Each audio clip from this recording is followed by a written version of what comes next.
It's a great honor and pleasure to introduce today's speaker, Professor Clifford Orwin of the University of Toronto, who will speak today on the first democracy at war, Athens in the pages of Herodotus.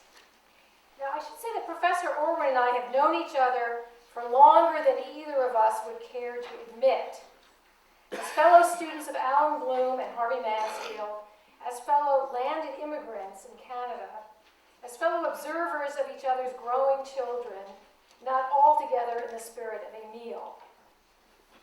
And if I may tell tales in school, some of Professor Orwin's talents, including a prodigious memory for flavors, are not entirely well known to the general public.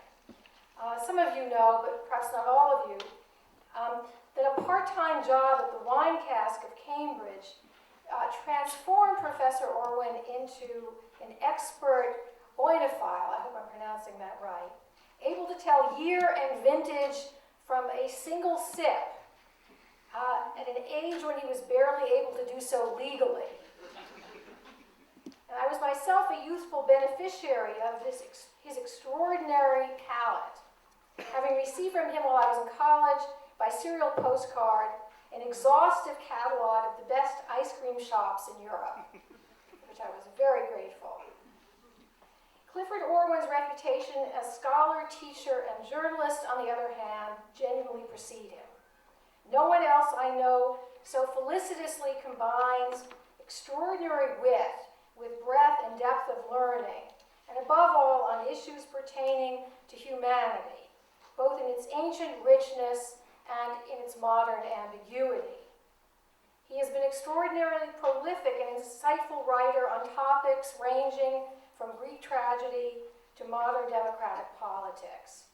He's a regular and most insightful columnist for Canada's National Post, and not surprisingly for those who know him, received the Best Teacher of the Year award from the University of Toronto in 2003. Orwin's early work on the problem of compassion in Rousseau was followed by The Humanity of Thucydides, Princeton, 1994, revised 1997, and many seminal essays on rights, compassion, justice, representation, and related themes. Indeed, a quick survey of their titles is revealing in its sweep, from Machiavelli's Unchristian Charity and Flavius Josephus on the priesthood, to shopping as a form of civic activity, and my personal favorite, moist eyes from Rousseau to Clinton.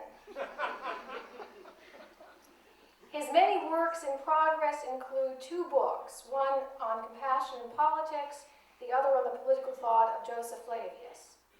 In short, it is a real delight to welcome Clifford Orwin, who can make even so grave a theme as democracy at war into, if I say so, a matter of enlightened delectation.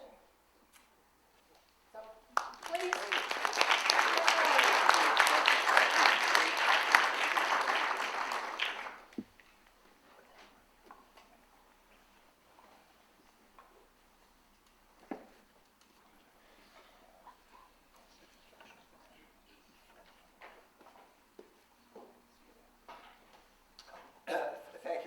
Susan.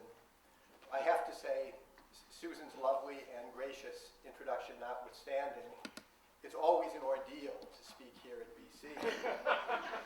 I never would have accepted this invitation were I not fully persuaded by the argument in Plato's Gorgias that nothing is so good for a soul as punishment. Today's meeting will be even more amply merited than previous ones, since on my earlier visits, which were in 1974, 1986 and 1994, if memory serves, I confined myself to speaking on Rousseau, a writer whom I at least knew well. Today I'm discussing one whom as yet I hardly know at all, and I'm bound to pay a price for my temerity. True, there are compensations. The BC faculty is home to friends dating back as far as 40 years. So there, Susan, I've said it. Professor Kelly I've known for merely 30, but the fact that one of Toronto's most illustrious alumni now teaches here certainly adds to the pleasure of the visit, even though it means that I can never again presume to speak on Rousseau here. The professors Benegar I provided that they found such a suitable home.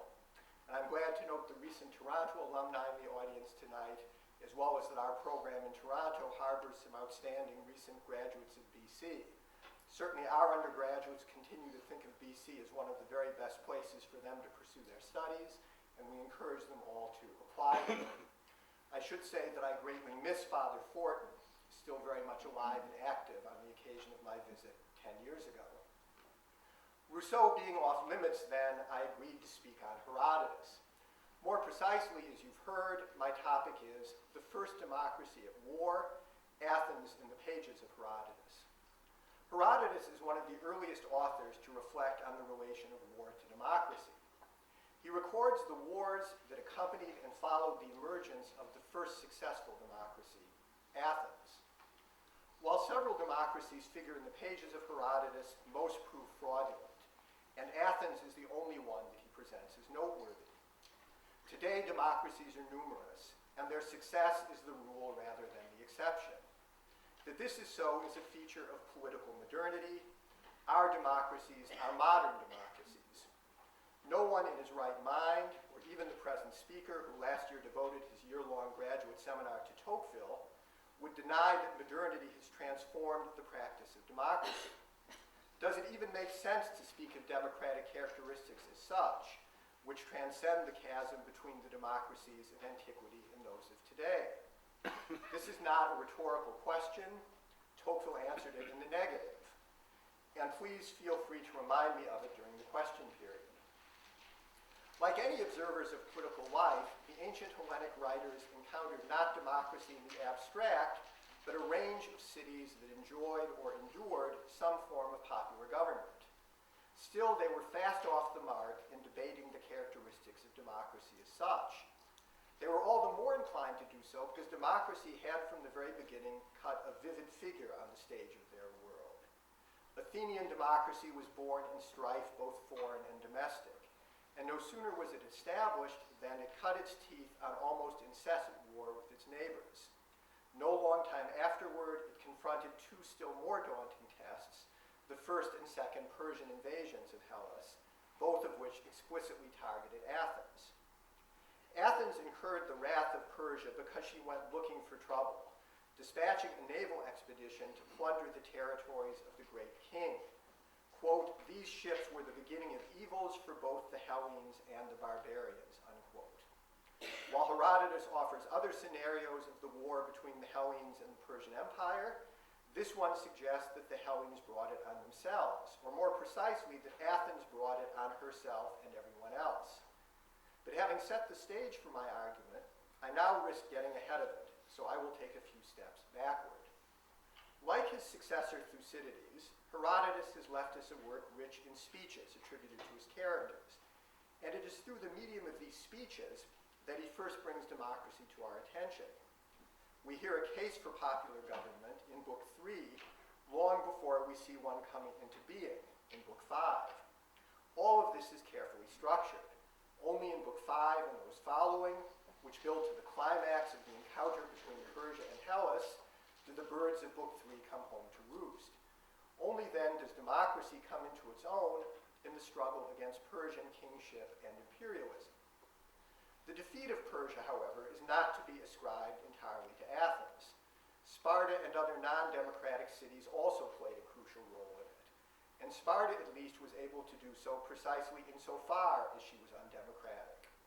Still, at the end of the day, Herodotus does view the Athenian contribution to the rescue of Hellas as surpassing that of any other city, and this as a reflection of her strengths as a democracy. The Athenian regime thus serves Herodotus as the foil not only of Persian despotism, but of that Hellenic facsimile of despotism, tyranny. Athens emerged into democracy from out of the shadow of tyranny, as well as of the Spartan mixed regime. As I just mentioned, Herodotus contrives that his readers hear about democracy long before they see it in action. He does this by presenting his debate of the regimes. This famous episode follows the deposition by a conspiracy of 7 Persian nobles of a usurper of the Persian throne. Because there is at this juncture no legitimate heir to that throne, the nobles actually discuss among themselves whether to restore the monarchy or to institute some other regime. In the end, Darius, the spokesman for monarchy, prevails by a vote of 4-3, but not before democracy and oligarchy have had their hearings. So it is in the mouth of a Persian noble, Otanes, that the reader of Herodotus first encounters the case for democracy. That case is powerful, but may not be entirely persuasive. For one thing, Otanes is wholly silent as to the suitability of democracy for war. This will prove a costly defect, for in the end, the outcome of the debate of the regimes appears to turn on this question, Darius, the proponent of monarchy, having exploited it to great advantage. Otanes begins his case for democracy with a powerful brief against monarchy. This takes up most of his speech. Indeed, his case in favor of democracy is really just the obverse of his case against monarchy. Otanes' argument anticipates that of Lord Acton. He insists that absolute power corrupts absolutely even the very best of men. In vain do you assert that as the best man you are worthy of monarchy. Even if your claim to be the best is valid, your claim to rule is not, for the virtue on the basis of which you lodge it will not survive your accession to the throne. Tacitus's famous epigram on the Emperor Servius Galba, Maior privato visus dum privatus fuit et omnium consensu capax imperii ni imperasset, greater than a subject he seemed for so long as a subject he was, and everyone agreed that he was worthy of ruling until he ruled, that proves to be true of every pretender to kingly virtue.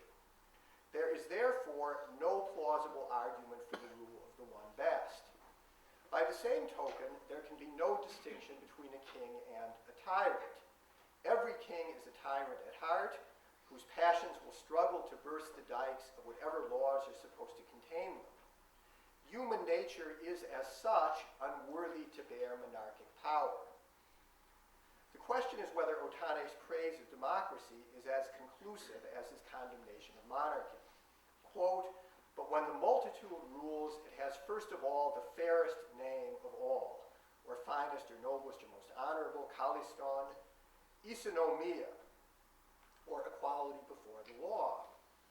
While the regime that Otanes praises sounds very much like demokratia, that isn't the name under which he chooses to praise it. If isonomia is the fairest name, then demokratia must not be. But why not? Is it that while demokratia implies the rule of the people, one distinct class in the city over the other citizens, who thereby become subjects rather than citizens, isonomia obscures this problem. The equality of each before the laws implies that no citizen is subject to any other, all being subject to the laws, and Otanes can think of nothing finer than the abolition of this subjection. Otanes' second reason in favor of isonomia is, quote, that it does none of the things that the monarch does, unquote. This argument, while no longer merely nominal, is entirely negative. What defines isonomia is the absence of the concentration of power definitive of monarchy. Isonomia features election by lot, rotation in office, the accountability of office holders, and an assembly in which all deliberate about what is common. The office holders do not rule, they merely execute. Only the community as a whole enjoys the final say about what concerns it as a whole.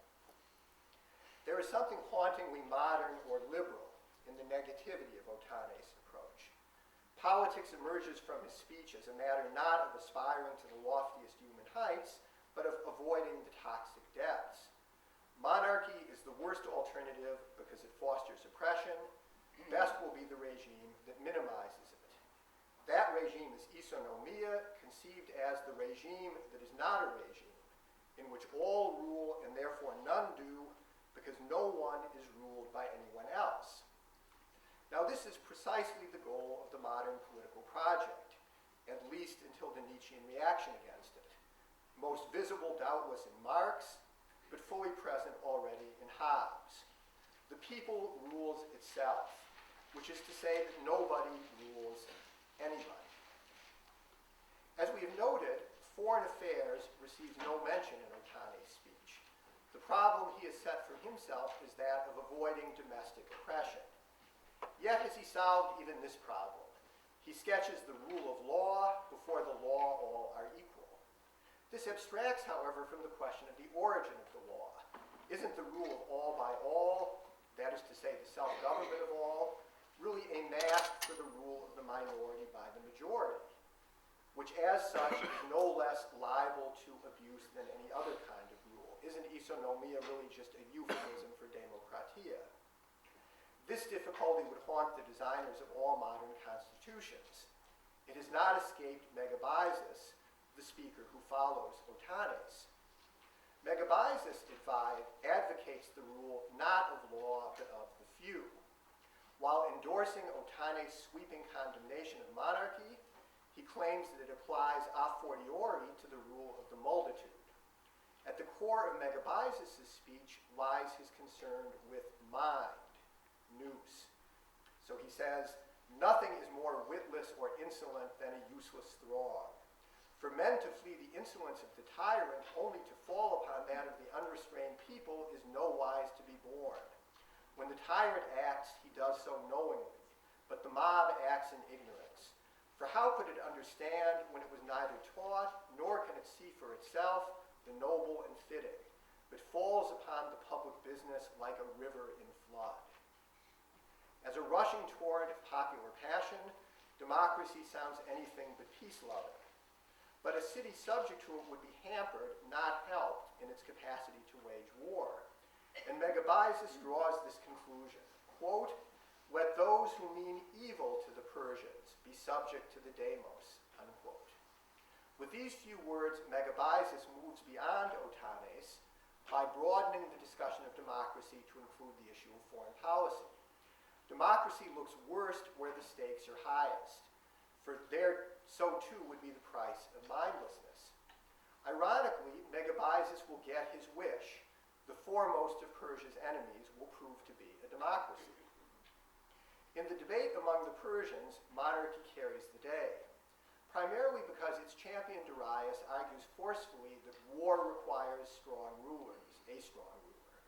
As it was under the kingship of Cyrus that Persia gained freedom and empire, so they will need a king if they are to preserve these. What, however, is Herodotus' own view of these matters? In particular, what is his verdict on democracy? Does he accept Otanes' case in its favor, or does he incline toward the critique of Megabyzus? And does he agree with Darius that whatever may be the case in peacetime, only monarchy can supply the leadership required in war? Tonight, I will lack the months required to address these questions fully. I will make a beginning, however, and to do so in the most obvious way. I'll start by examining the two most famous remarks on the character of popular regimes that Herodotus offers in his own name. And I'll then go on to consider his great illustration of the performance of democracy in wartime, the role played by Athens in the defeat of Persia. Herodotus' first comments on the Athenian democracy, his first comments on it occur immediately after his account of its inception in Book 5. The democracy was the contrivance of a single individual, Cleisthenes, the son of Megacles, a man unrivaled in Athens for birth and wealth. Cleisthenes faced a problem. He and his family, the Alcmaeonids, had opposed the Pisistratids, the recently ousted dynasty of tyrants. But so had another family, headed by Isagoras, and their common enemy having been vanquished, Cleisthenes and Isagoras found themselves at daggers drawn. Quote, these two men fought it out for the supreme place, and when Cleisthenes was being beaten, he made friends with the popular party, unquote. This is an old story. Like so many other tyrannical dynasties, the Pisistratids themselves had first come to power on the pretense of representing the people. But if Cleisthenes' motive in mobilizing the people is the same old motive, this time things turn out differently. And much of this seems to have to do with naming.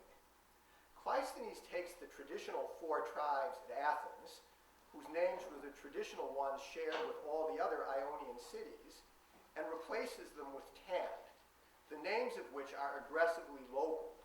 incorporating even the neighboring but non-Ionian hero Ajax. In all this, Herodotus discerns a parallel with the reform undertaken at Sicyon by Cleisthenes' maternal grandfather and namesake. But the parallel proves to harbor striking contrasts. Cleisthenes Sr. was a tyrant whose reform, or rather merely renaming, of the tribes at Sicyon served his agenda as one. Although Sicyon was a Dorian city, he conceived a grudge against his fellow Dorians, especially his larger, more powerful neighbor and rival Argos. So as much as possible, he minimized the city's traditional cult of a Dorian hero and diluted it by introducing a Boeotian one. Yet the names with which he replaced the traditional Dorian tribal names of Sicyon were designed not to elevate the people but to abase it. The new tribes were, in Green's translation, the Hogites, the Assites, and the Porkites. This is how a tyrant renames his people. And so lasting was this blow that only 60 years after their tormentor's death did the Sicyonians regain the pride to reclaim their old tribal names. Now, whatever the motives of the younger Cleisthenes, he of Athens, his borrowing from his did I say grandfather? Here I have father-in-law. I'll have to check that. I guess it was grandfather. His borrowing from his grandfather was selective. He began by abolishing the old Ionian tribes, or phratries, brotherhoods. These were hereditary clans sustained by patron-client relationships that condemned the people to perpetual tutelage. Not incidentally, the power of Cleisthenes' rival Isagoras was rooted in this older system. The 10 new tribes that Cleisthenes founded in place of the old were, as we would say, civic rather than ethnic, and topographical rather than hereditary. He divided the city into 10 districts, and henceforth, place of residence would determine tribal membership. Now back to the question of naming. By endowing these new Athenian tribes with names so aggressively local, Cleisthenes separated the Athenians from the rest of the Ionian branch of the Hellenes with whom they were ethnically homogeneous. He taught them to think of themselves as a city apart, unique and superior to other cities. He thus prepared them to do battle with all their neighbors. So yes, it seems self-esteem really does matter. This whole matter remains somewhat dark to the reader of Herodotus.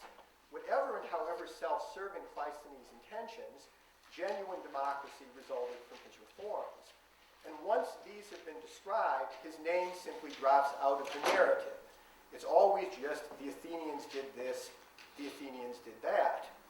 What the Athenians do is wage successful wars. So Herodotus writes as follows: "Now the Athenians increased in power. This makes it clear that not in one respect only, but in every way, an equal say for all is a serious business, seeing that while they were under tyrants, the Athenians were no better in war than any of their neighbors. Yes, once free of the tyrants, they were first by a long shot. This makes it clear that while they were held down, they willingly played the coward, since they were working for a master. But once liberated, each one strived eagerly on his own behalf."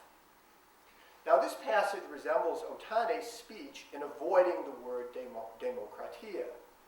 It features yet another term for popular government, not Otanes' isonomia, but rather isagoria, what I have rendered an equal say for all.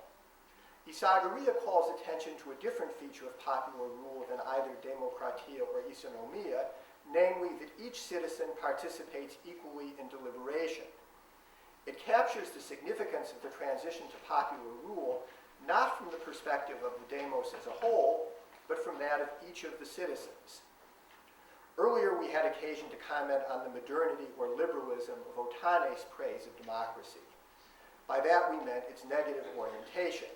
Otanes anticipates modernity by casting politics as a matter not of aspiring to a lofty good, but of avoiding a paramount evil. Herodotus' own presentation is different.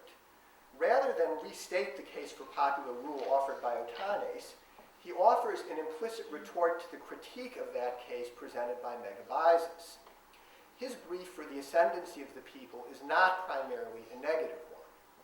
While Otanes argues for democracy by stressing the evils of rule by one, Herodotus underlines the benefits of participation by all. Each in working for the city is working for himself, not for any other, and each in working for himself is working for the city. From this it will appear that Herodotus' view of citizenship and of the classical city as its locus is far removed from those of Rousseau and his mentor Montesquieu. His presentation foreshadows not the Rousseauian argument for citizenship as the transformation of nature, but the early liberal one in favor of the emancipation of nature, which is to say of the individual. For Herodotus, as for Locke and Adam Smith, he will contribute most willingly to the common benefit who least understands himself to be sacrificing for it. The common is most common when experienced as most private, for then each devotes himself wholeheartedly to an end which both is and is not identical with that of his comrades. Yet obviously Herodotus' depiction of politics isn't simply a proto-liberal one. Not for him or his Athenians the devolution of human strife from the political plane to the economic or social one. That for which the citizens were eager, proethumeto, a term cognate with thumos, the word for a fighting spirit, that for which the citizens were eager was victory over other cities. Such was the good of which each now conceived himself to enjoy an equal share by virtue of his equal say. The Athenian victories that Herodotus now records are truly remarkable. They drive even Sparta, the lone Hellenic superpower, to try to raise a coalition to check Athens' rising power. Because they propose to do so by restoring the Pisistrated tyranny there, their allies, being free cities, defy them. Someone else whose eye is on the new Athens is Aristagoras of Miletus. Aristagoras is determined, for crooked reasons of his own, to organize a revolt of the Hellenic cities of Asia Minor from the Persian king. Rebuffed in his request for assistance by the Spartan king Cleomenes, Aristagoras turns next to Athens as the second most powerful Hellenic city. This confirms how quickly Athens has risen in the world under the aegis of democracy. Aristagoras' plan for a revolt is a bad one, bolstered by gross lies and vastly inflated promises. No problem. Quote, "It seems," notes Herodotus dryly, "that it is easier to fool many men than one. Cleomenes the Spartan was only one, but Aristagoras could not fool him, though he managed to do so to 30,000 Athenians," unquote. And then the ominous line we've already quoted. These ships, that is, those sent by the Athenians to aid the revolting Ionians, were the beginning of evils for both Hellenes and barbarians. So we must balance Herodotus' so recent high praise of the Athenians, just a few paragraphs before the passage that we're reading now, with his deathly ingenuous put-down of them. There is no contradiction between them. It was not for its wisdom that Herodotus had lauded the democracy, but for its feistiness. That feistiness is on display here. It so happens that even prior to the appearance of Aristagoras on their doorstep, the Athenians had, quote, resolved to be openly at enmity with the Persians, unquote, who have arrogantly demanded of them that they take back the exiled tyrant Hippias. So what we see now is that same spiritedness, which the Athenians had previously displayed against their Hellenic neighbors, now focused on a still more formidable enemy. It is not Aristagoras who deceives the Athenians so much as their own anger at the Persians. He is merely the right schemer in the right place at the right time. Still, this raises many questions about democracy. Is the people as feckless as it is energetic? Herodotus, who so recently seemed not only to endorse Otanes' praise of democracy, but to strengthen it by stressing the potency of the people in foreign affairs, now recalls Megabyzus, whose rejoinder to Otanes offered the most hostile critique of democracy to be found in the work. The present case can't but remind us of Megabyzus' simile of the raging torrent. One feature of such a torrent is that it is subject to diversion. The very vigor of democracy now appears its Achilles' heel. We can expect its worst wounds to be self-inflicted.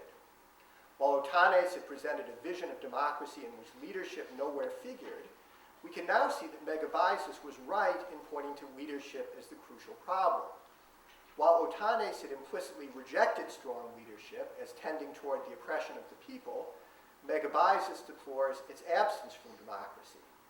Obviously, Herodotus endorses that view. Led by its anger, the people is susceptible to being led by its nose. Which is to say that from Herodotus' point of view, the great strength of democracy, its success at mobilizing the previously private passions of the citizens on behalf of the public, is at the same time its potentially fatal flaw. Two stories, one before and one after the democratic transformation at Athens, demonstrate both the power and ambiguity of the politicization of the private at Athens. First, the before story.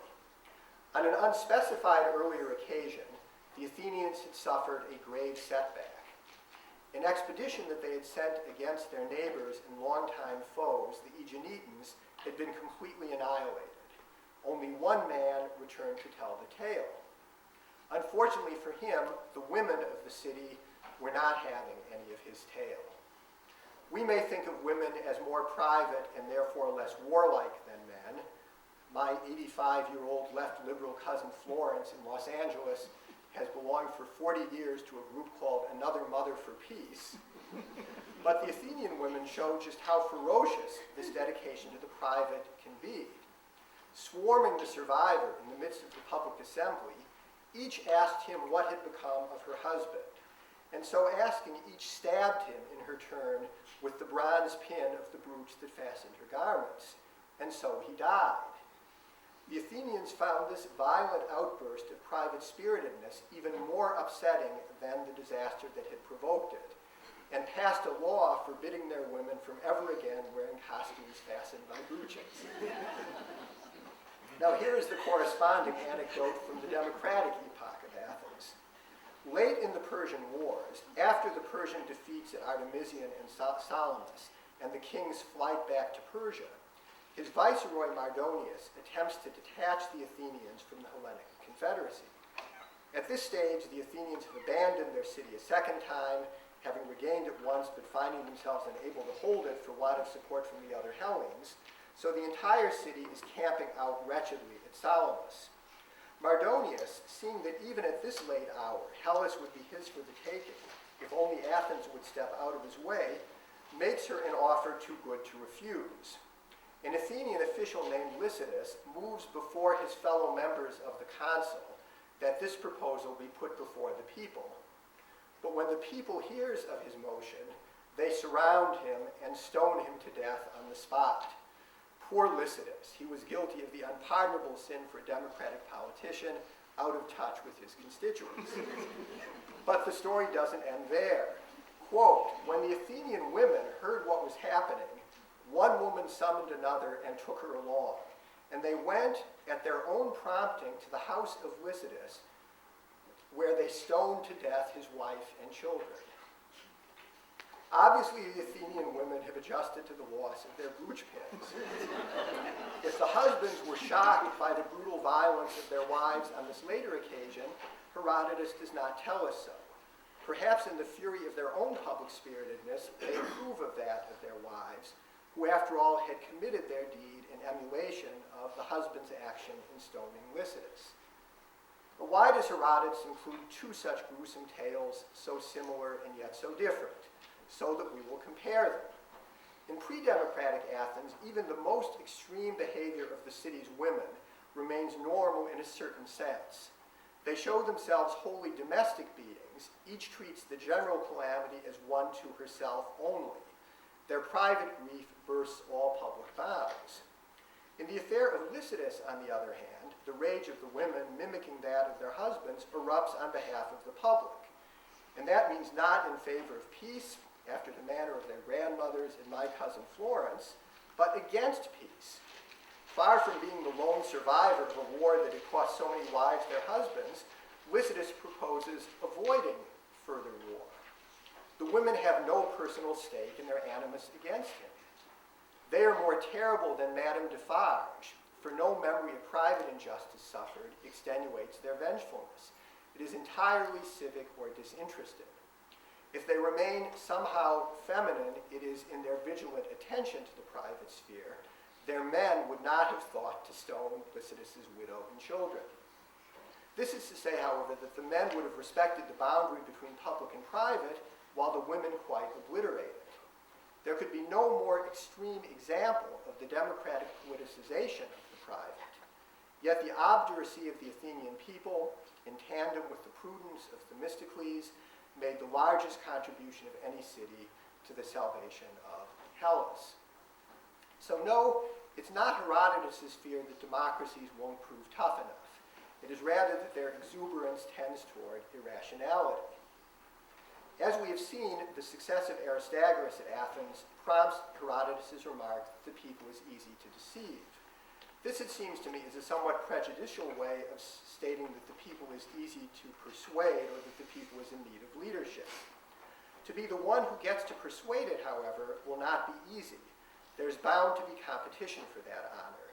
That no one came forward to foil Aristagoras points to a dangerous deficiency of the democracy at that particular moment.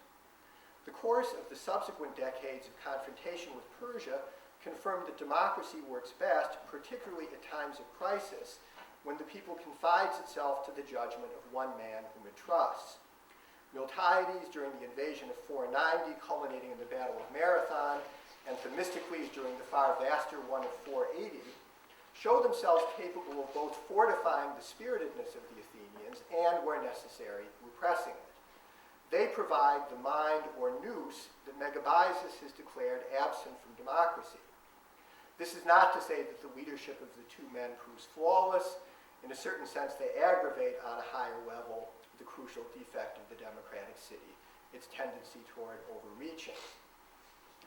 Megabyzus' blame of democracy and corresponding praise of aristocracy had followed from his stress on the primacy of intelligence in politics. In fact, however, the affair of Aristagoras notwithstanding, it is not the Athenians but the Spartans who prove chronically deficient in strategic understanding. For all their martial virtue is amply confirmed at both Thermopylae and Plataea, the common Hellenic defense would have foundered had it depended on the Spartans. In the first place, as a conservative military aristocracy, they just don't understand sea power, which in Herodotus' judgment proved decisive for the conflict.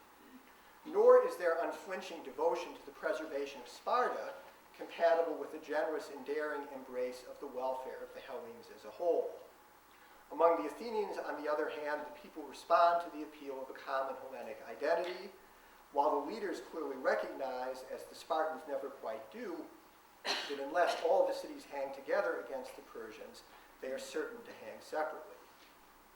As the successful conclusion of the conflict approaches, the Spartans opt out of it. The Persians, having been driven from Europe, Sparta, deeming herself secure, returns to her usual preoccupation with her own strange and labyrinthine regime. The Spartans emerge from the pages of Herodotus as every bit as strange as they are solid. They are the quirkiest and also the funniest of his Hellenic characters. Sparta thus leaves to the Athenians the task of liberating the Hellenes of Asia. Herodotus offers a moving account of the Athenian soldiers before Sestos in the Hellespont, far from home, miserably pursuing a long siege and longing to return home. Despite all, they heed the word of their elected generals that they must stay until they either take the place or the people of Athens recalls them. Quote, so the men endured their present lot, unquote.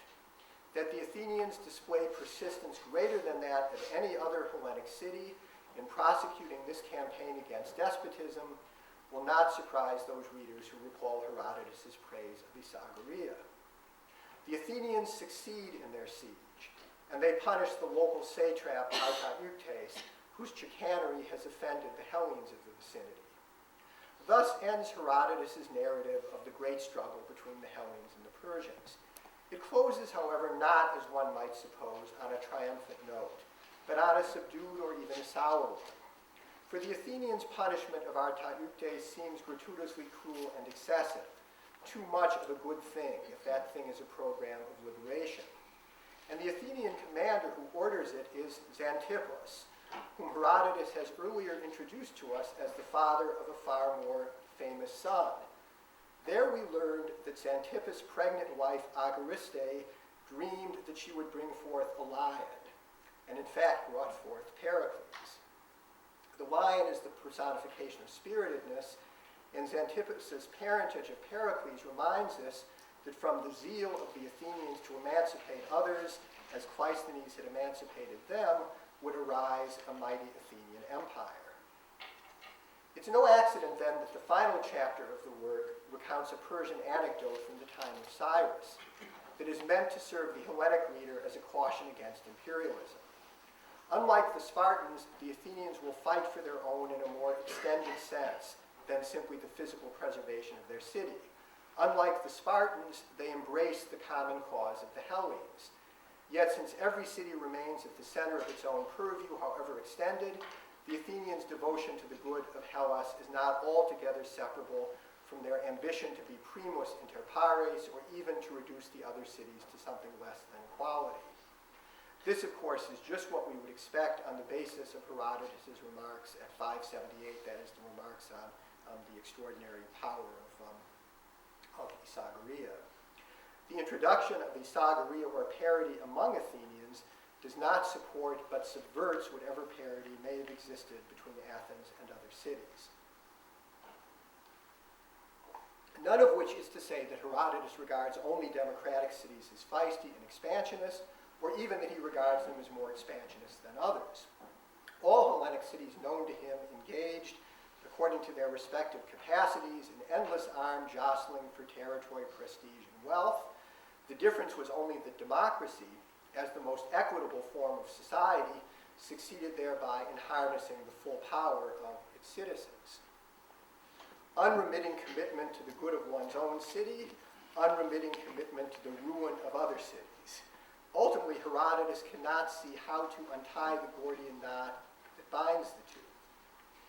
At Book 6, Chapter 98, he suggests a possible interpretation of the unprecedented earthquake that shook the sacred island of Delos on the eve of the Battle of Marathon.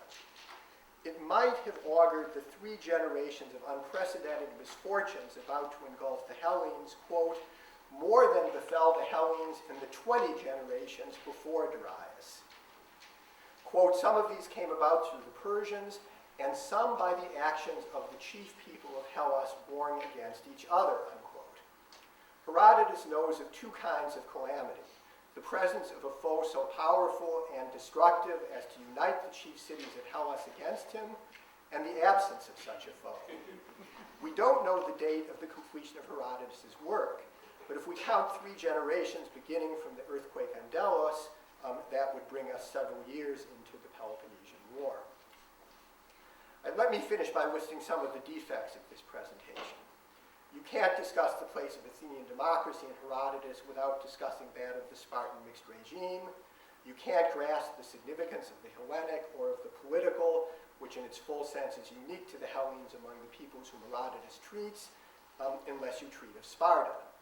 Similarly, you can't grasp the significance of the Hellenic without exploring the various non-Hellenic nations that people the pages of Herodotus, above all the Persians, Egyptians, Scythians, and Libyans. Then there is that tarnished mirror of Hellenic piety, the Lydians, who share a common pantheon with the Hellenes and a common addiction to oracles, for whom these turn out terribly wrong. For the Hellenic is a human possibility, the most complex but also the most derivative of human possibilities, and therefore must be grasped in relation to its human alternatives. Lastly, the politics of the Hellenes, including the possibility of democracy among them, cannot be understood apart from their piety. Of this I will say just a few words. Viewed impartially, as Herodotus certainly strives to view them, the Persian understanding of the divine is more reasonable than the Hellenic one, and the Egyptian understanding of it is deeper. So read his lips.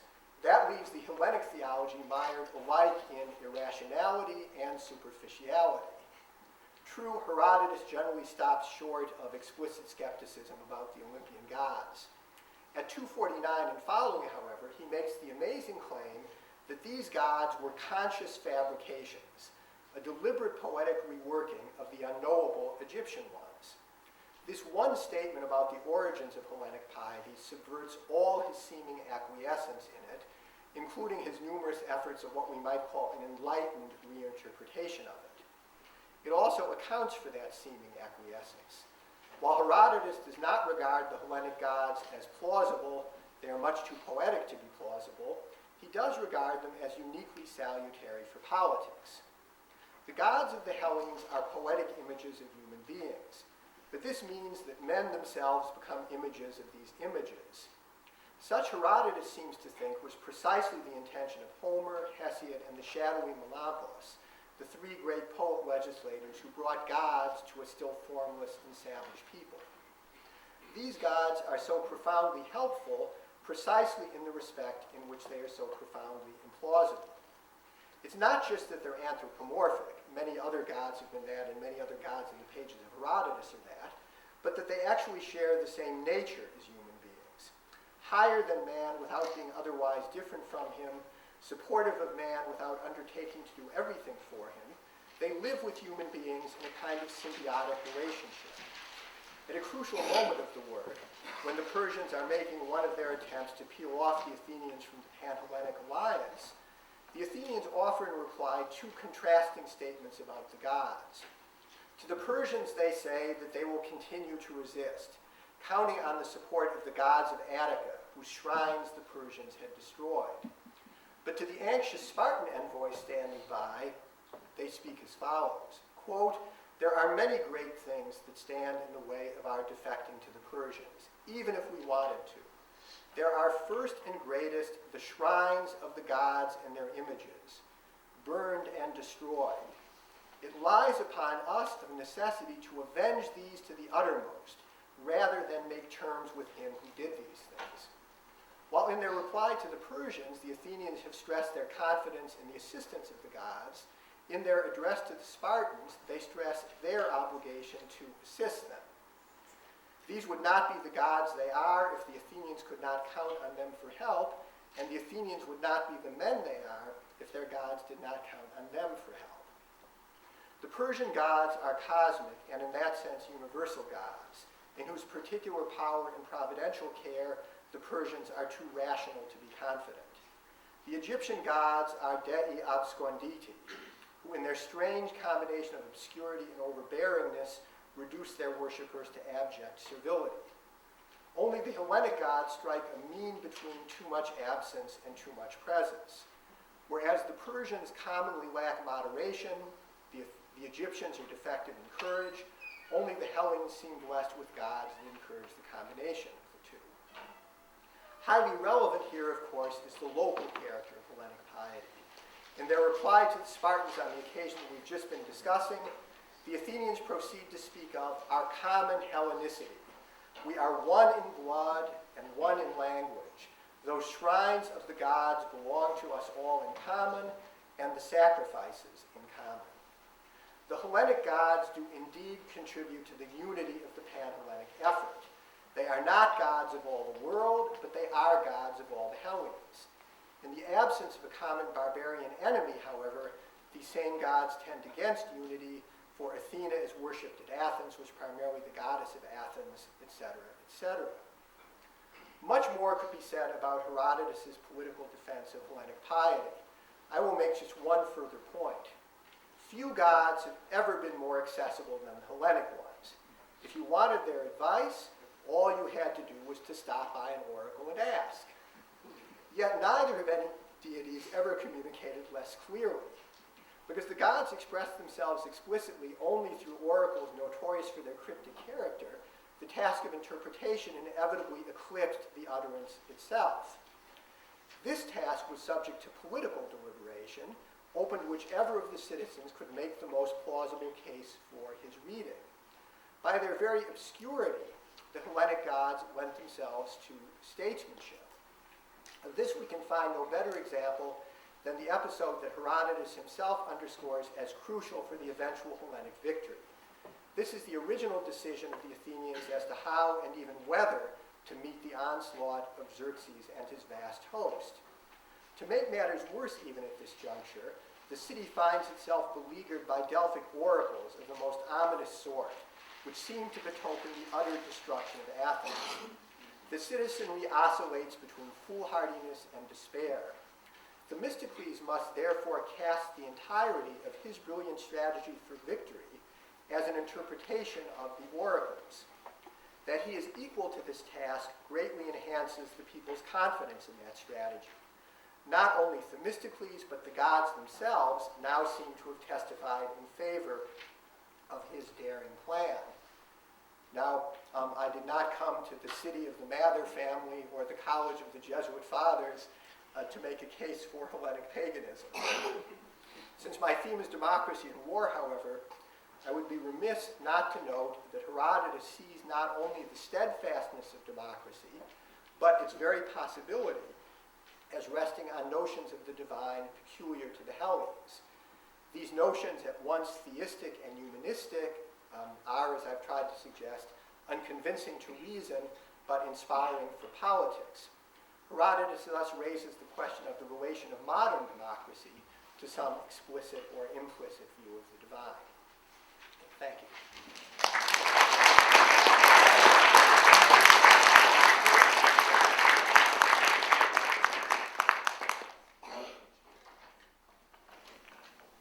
I'm very glad to receive questions. Would be very disappointed not to receive. Yes, I was good.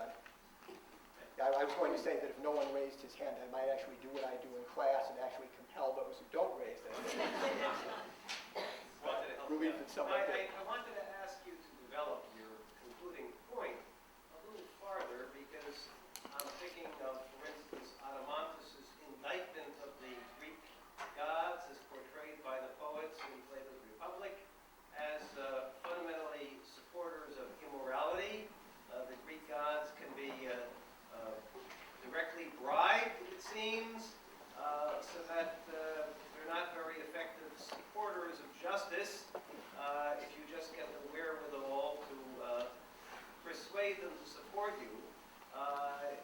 Even if Herodotus doesn't address this, doesn't that make Greek polytheism fundamentally problematic in its support for political life and justice and democracy, if they are so human-like that they share most of our foibles and do not really, therefore, give the kind of support to justice that, say, the biblical religions do? Only two things prevent me from suggesting the comparison, elaborating the comparison between Plato's view of piety and Herodotus' view, namely that I don't understand Plato's view and don't understand Herodotus' view. Maybe someday I'll understand one or the other. I will say, it would be rash for me to suggest that every aspect of the Platonic critique of Hellenic piety is already present in Herodotus, but I will say that Herodotus' critique of Hellenic piety is extremely thoroughgoing. I would say that this problem, among others, certainly figures prominently in it. But I would say that just as Cephalus's view of the gods is very different from that of Glaucon and Athens, Cephalus is a much more typical Athenian, and for him the gods do support justice, though one can certainly find certain problems there. I don't mean to deny that. He supported at the end of his life.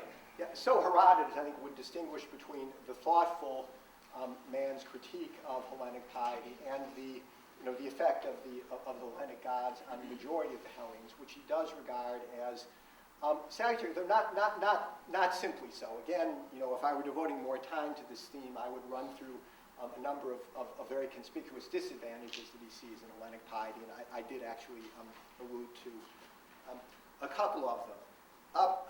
But I think a very important distinction is this, that ultimately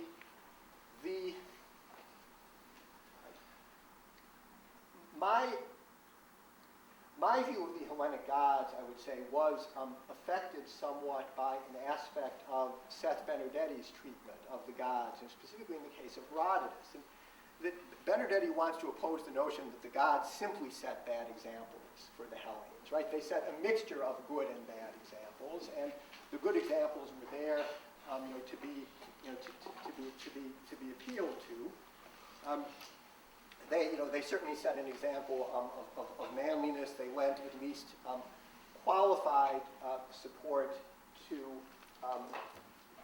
justice, and there was certainly to the longing of the people to be free. However true it was that the actual Olympian regime was a tyranny, right, which one can hardly deny.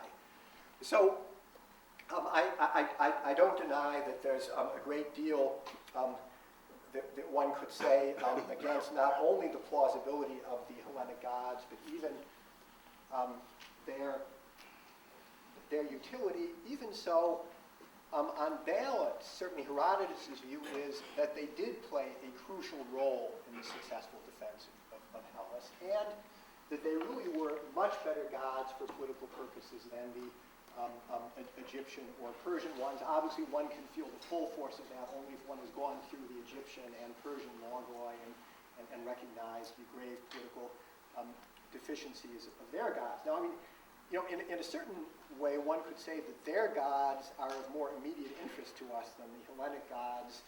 The Egyptian gods, because of their mysteriousness, like the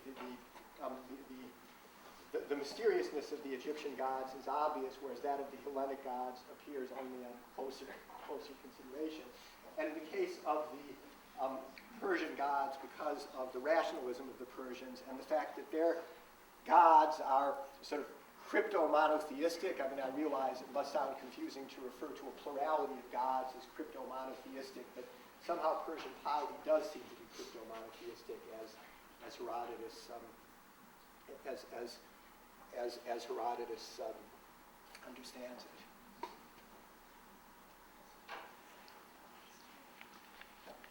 What's the relationship that Herodotus shows between a democracy and these leaders who arise? Is it that the democracy wishes glory, each person wishing glory, and therefore they're confronted with the need for generals and leaders by necessity? Does it have anything to do with what you alluded to for a moment, that a kind of monarchical arrangement of the gods? Probably it's more obvious and political to begin with than that, and I wasn't quite sure from your account, how is it that a Themistocles and to say nothing of a Pericles, in fact, reached this position? I wasn't sure I saw that. Well, by demonstrating to the people by persuading the people, I'm sorry, that's the right word, by persuading the people that their advice was the best advice. And that is to say, by certainly seeming to share the people's ends, while having a clearer notion than the people of what means could achieve these ends. Now,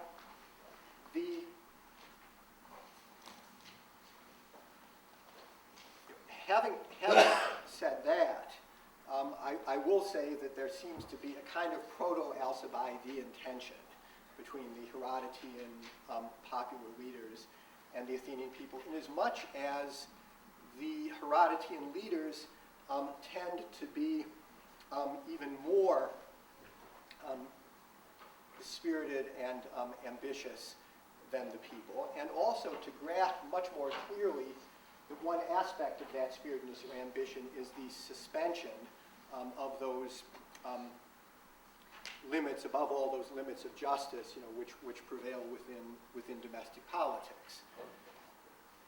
So it's not as if the relations between the Athenians and their leaders are trouble-free. Often the leaders want to continue, whereas the people would just as soon stop, because of course their personal ambition gains disproportionately from any extraordinary successes that the people might enjoy. I mean, I'm sure that more could be said about it. I mean, Miltiades does end badly, and one gets a clear sense as to why Themistocles did also. Yet, in a way, that's because, well, as with Alcibiades, in a way they are too perfectly the creatures of democratic Athens to exist entirely, harmoniously with the other Athenians. Yes.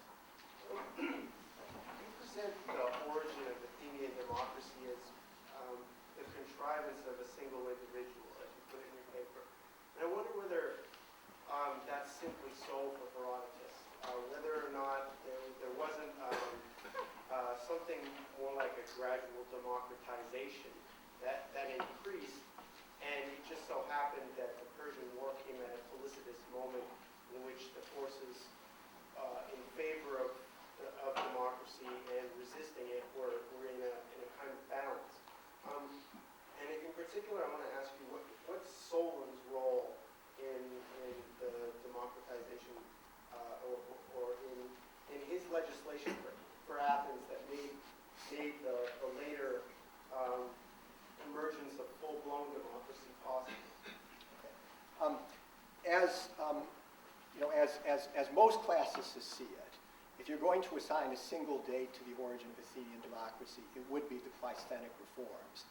That's why a few years ago there was this gala celebration of the 2500th anniversary of democracy held at respectable places like Princeton, which is to say that neither I nor any of my friends were invited, though I suppose we should commend this exercise, at least in principle. Now, it's true that the same classicists who would recognize that as the date, since you have to have a date in order to ask the NEH for money for this gala celebration, they, of course, would understand the process as a much more gradual one.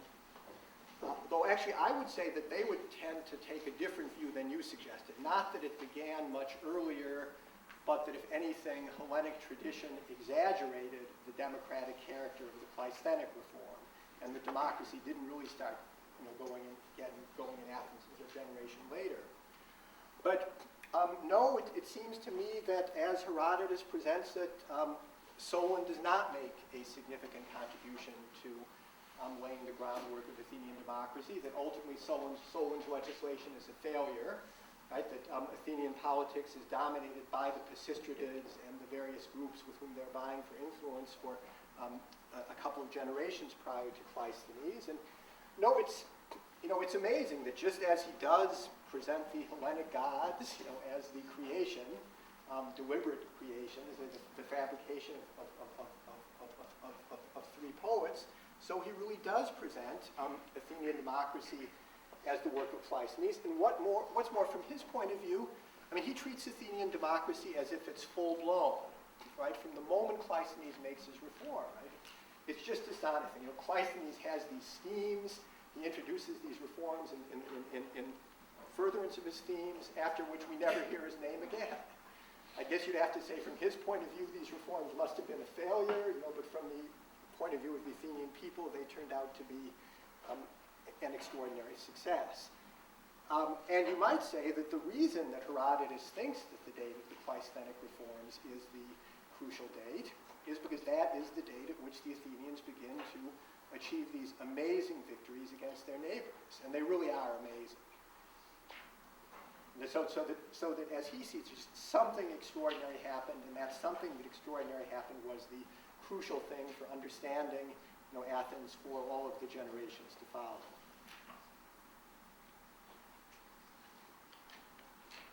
Yes?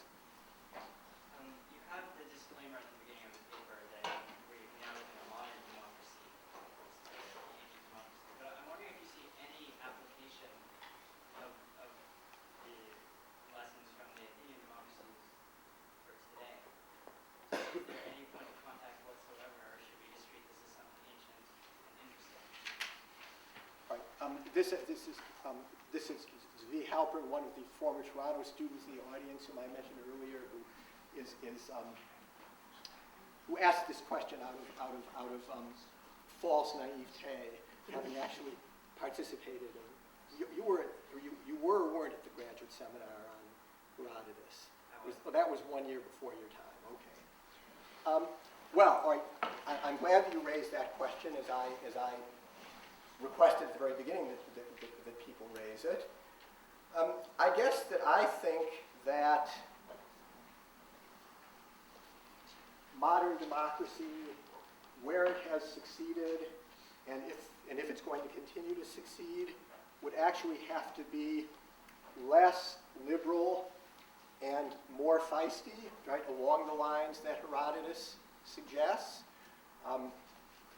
and that actually, certainly in the case of, well, I'm trying to think of the best way to approach this. Since I invoked the name of Tocqueville earlier, right? Tocqueville thinks that modern democracy is different from what passed for democracy in ancient times, not least in that modern democracy is completely liberal, if only in certain negative ways. I say completely liberal in certain negative ways because we know that Tocqueville thinks that democracy and freedom may not succeed in coexisting, and that in that sense democracy would become illiberal. What I mean by democracy in a liberal and purely negative way is that Tocqueville presents mature American democracy as practiced in Boston or Philadelphia rather than in Chicago or St. Louis of his day, as having to an extraordinary extent realized the liberal dream of the privatization of life and the reinterpretation of the public as merely a means to the private. And I think ultimately one has to say this is true even of the township, which he praises so highly, in which he has such high hopes, that ultimately the private understood not in a warlike sense, but understood in terms of safety and prosperity, is the foundation of modern democracy, the unchallenged foundation of modern democracy, as it was not of ancient democracy. But I think that Tocqueville is wrong about that. That it's one of the most important ways in which he was wrong. That Tocqueville's Americans could not have fought the Civil War. You read about the Civil War and the extraordinary dangers and sacrifices and losses that the democratic people absorbed. There really isn't any basis in Tocqueville for understanding this. So I think that the spirited element, spirited in a political sense, has always been stronger in modern democracy than it was ever the intention of the liberals, who in a way were liberals first and Democrats only second. I think that would be a fair way of describing the modern thinkers. So I'm certainly not a Tocquevillian in these matters, and I wouldn't be so interested in reading Herodotus in this vein if I were. Well, I mean, one could say a lot more about the whole problem of leadership as Herodotus presents it, and the whole issue of piety, which again it's a very important issue because modern democratic piety, insofar as it's Christian piety, basically is so very different from the Hellenic piety that Herodotus knew, and yet it's also striking the extent to which there has been, in America especially, a kind of successful adaptation of this Christianity without obviously foregoing its universality, nonetheless does make it a crucial element of patriotism. So that one sees a real affinity between Christianity and America. Again, that falls very far short of the affinity that exists between the Hellenic gods and their human constituents. But I think it would be worth thinking about that as well.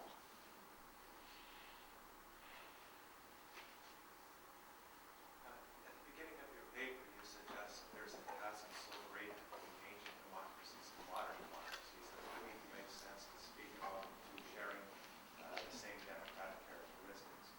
And at the end of your paper, you speak about the religion of the elites and how it's a political religion and the way it's conducive to statesmanship.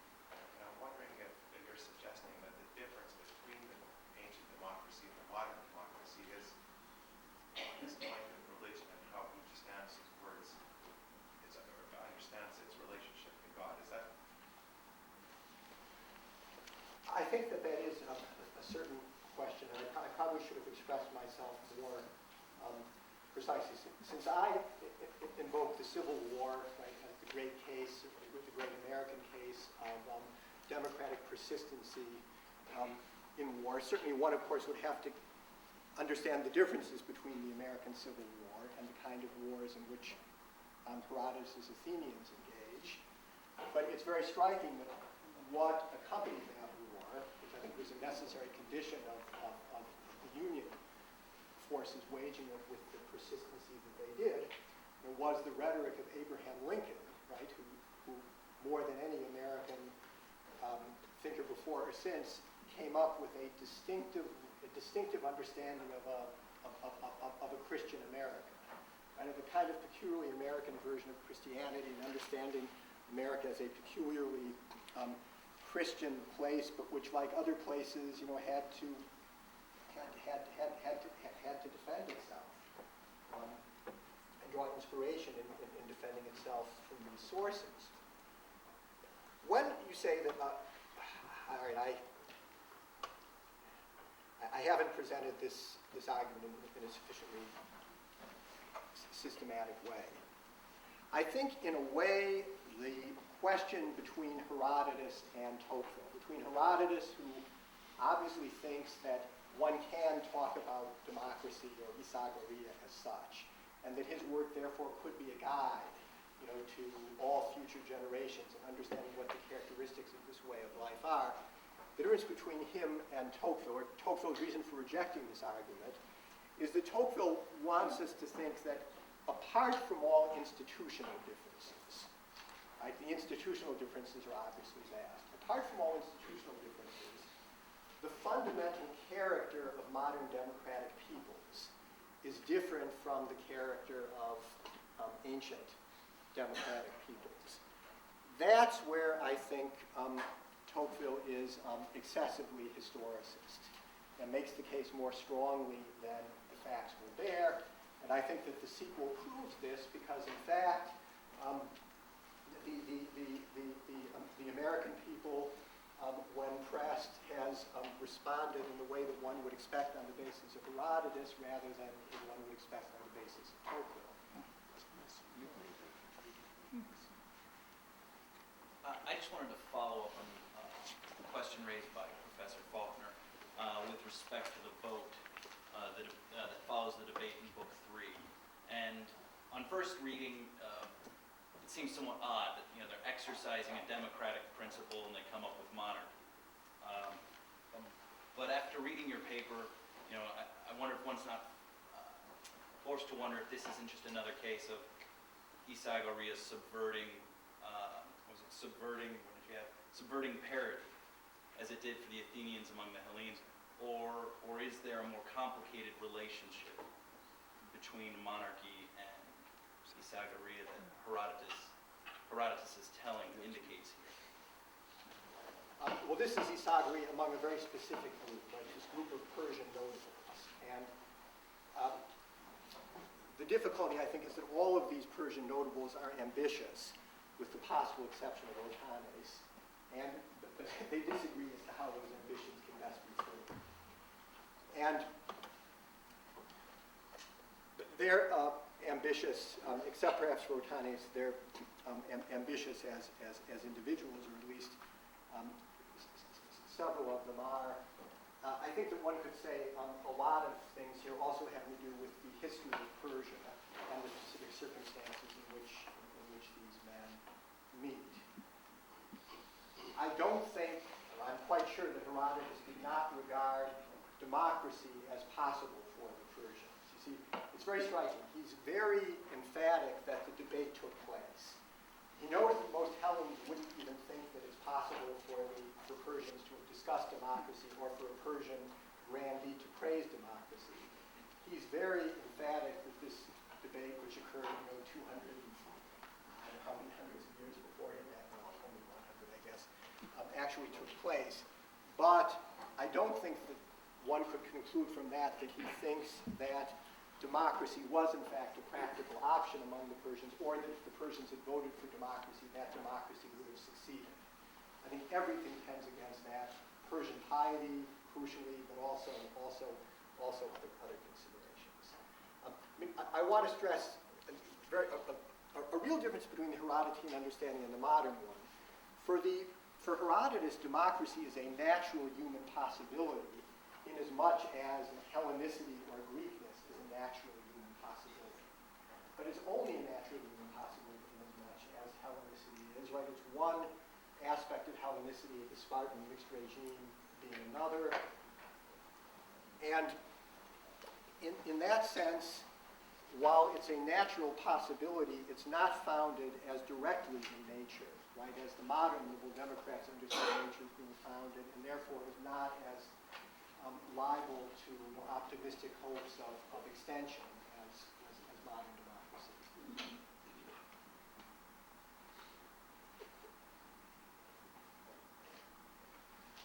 Just wanted to ask, follow up, if I heard you correctly, you spoke of Persian rationalism earlier. Could you explain what is meant by Persian rationalism? I would have thought of the Greeks more than the Persians, or at least the Athenians, who were more rationalistic. No. The Athenians are incomparably less rationalistic, right? Athens is a city that thinks of the north wind as its son-in-law, and is confident, therefore, that as its son-in-law, the north wind, will appeal to the north wind, and that when the north wind does destroy the Persian fleet, the Athenians are confident that their son-in-law has once again come to their rescue. That being nonsense with which the Persians would have no truck whatsoever. So no, I don't think you can understand the Hellenic way of life as being more rational or rationalistic than the Persian way of life. However, I think that you can say that Persian rationalism is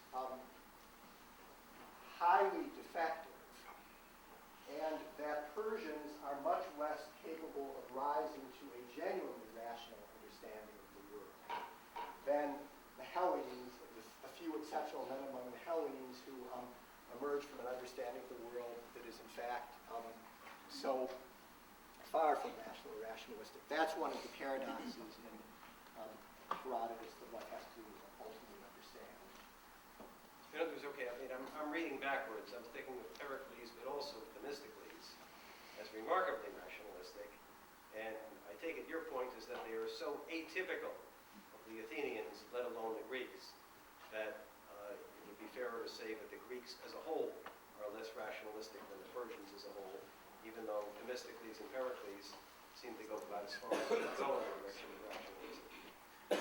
It would be fair to say that. But again, what one would have to understand is why, it may be, to put it very simply, that the gods of the Hellenes, in their fragility and implausibility, make a greater contribution to the genuine rationalism of the few more outstanding Hellenes than the Persian gods in their highly qualified rationality make to the understanding of the Persians. And somehow, all of the Persians have gone further in the direction of genuine reasonableness than the Hellenes, but the Persians show themselves unable to move beyond the Persian conventional rationalism, which falls very far short of rationality in the full sense. Again, if there were more time, I would address the ways in which Persian rationality does fall short of it, but there isn't.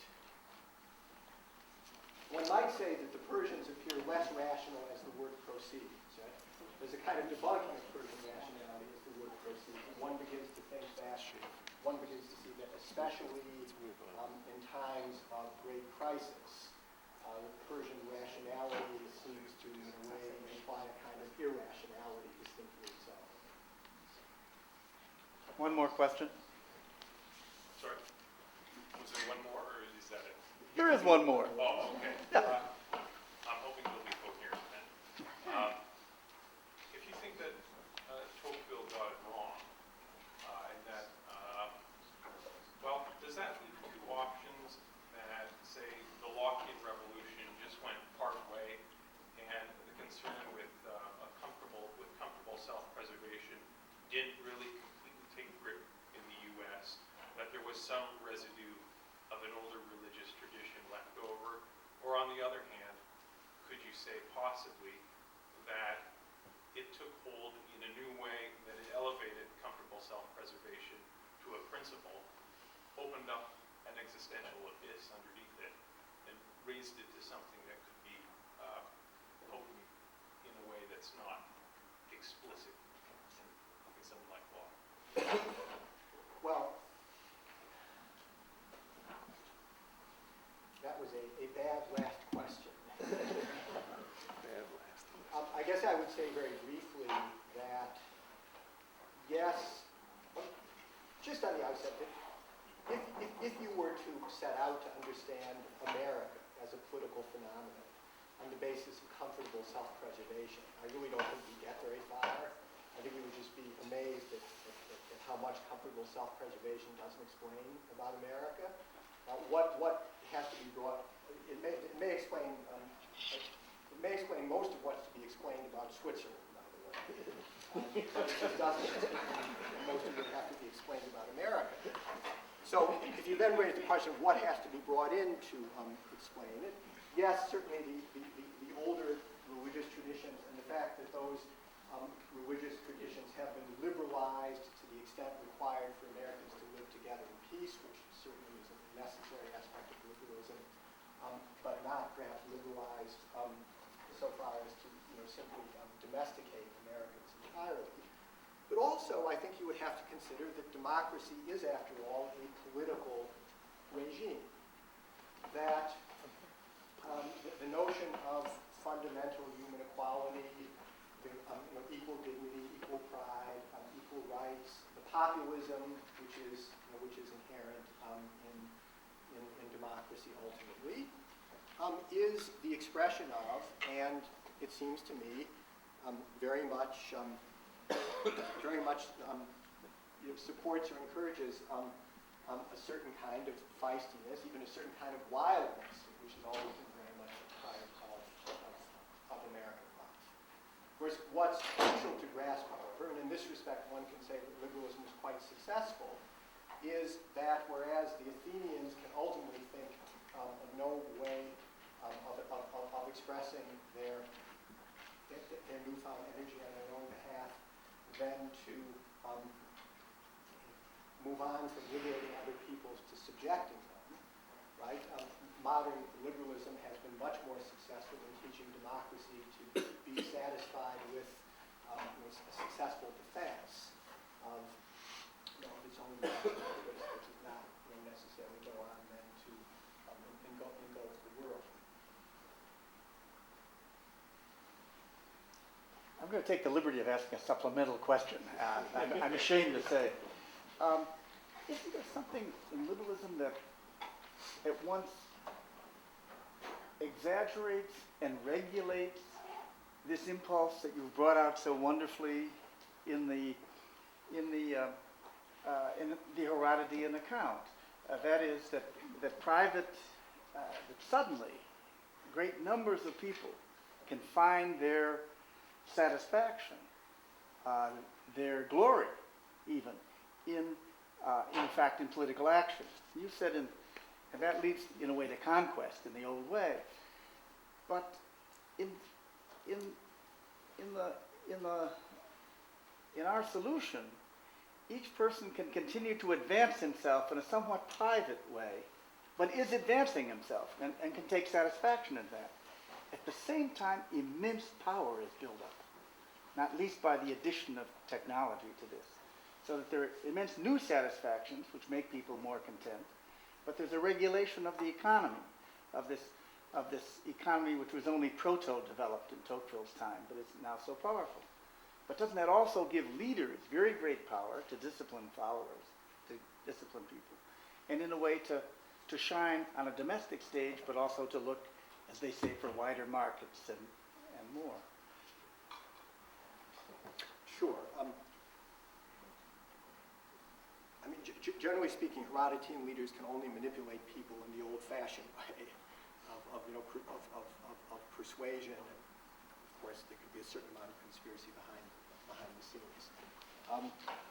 So yes, I would agree with what you just said. So therefore, I guess we can bring the discussion to a successful conclusion.